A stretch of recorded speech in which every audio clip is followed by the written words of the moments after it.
I think that leads me into a question that we've been hinting at, which is essentially what is clearly the Christian vision of accountability and forgiveness? Like, if it's not necessarily cancel culture, but like, let's say we've been talking about there's instances of how quote unquote public shaming can be used to bring about justice and stuff. But if it's not the way that we see cancel culture working out, what is the Christian vision for how accountability and forgiveness occurs? Mm-hmm.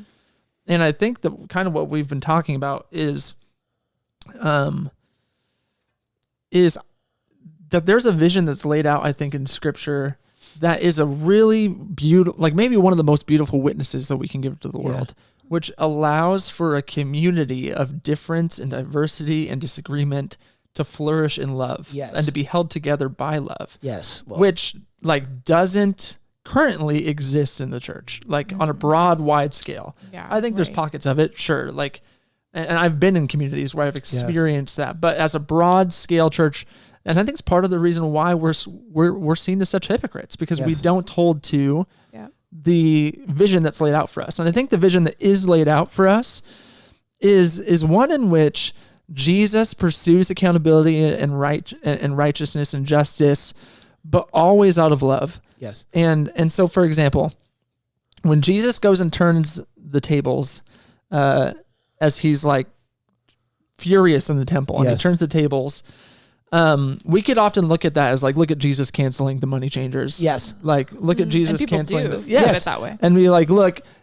like this is evidence that we should just shame the oppressor and help and just help those who are marginalized, which for sure there's a level of that is in there. Yes. Yeah. But what he's doing is he is also looking to free the oppressor from the power that they're enslaved to. Yes. That they are under the power of greed. Yes. They're under the power of like condemnation. Yes. They're under the power of self-righteousness. And Jesus in his love is like not just freeing the marginalized, he's saying you don't got to be like that anymore. Yes. And he's actually wanting them to change for their good and their benefit. And that's a difference, I think, of accountability and cancel culture. Is cancel culture is not about wanting the benefit for anybody. Yes. It's only about what you're against.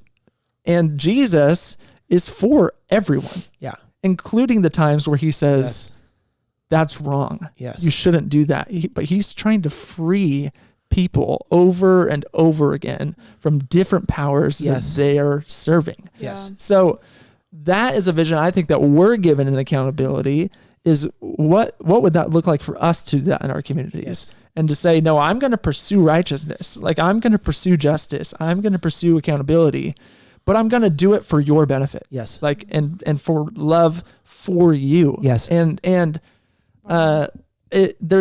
Jesus talks about this in the Sermon on the Mount, I believe in the beginning of Matthew 7, where he says, like, first remove the plank in your eye before you point it out in your brother's eye, before you point out the speck in your brother's eye.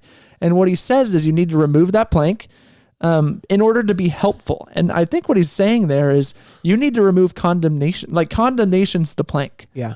Like the condemnation is the speck. So before you remove that thing that they're doing, because what we often interpret it as is, hey, you be perfect, then you can shame them. Yeah. That's not what that's saying. That's saying remove shame, remove condemnation, then you can help them. Yeah. Yeah. You know what I'm saying? Like if you remove condemnation altogether, then you can actually love them and you can help them. And that might mean calling out their crap. Yes. Totally. You know what I mean? Like, but it doesn't mean... But your motivation's totally different. But your motivation's totally different. Yes. But it doesn't mean it's you condemn them. Yeah. Wow. And that's what he does with the woman who's caught in adultery. Yeah. He's again freeing them from their hypocrisy, from their self-righteousness. Yes.